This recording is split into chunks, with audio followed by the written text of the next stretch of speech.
தோல்வி நிலையென நினைத்தால் மனிதன் வாழ்வை நினைக்கலாமா?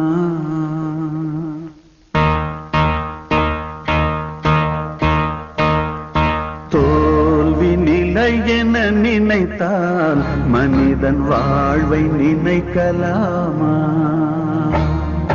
வாழ்வை சுமையென நினைத்து தாயின் கனவை மிதிக்கலாமா?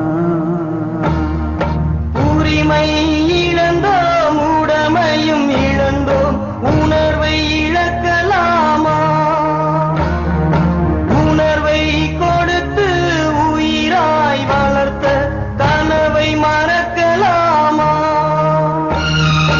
தோல்வி நிலையென நினைத்தால் மனிதன் வாழ்வை நினைக்கலாமா?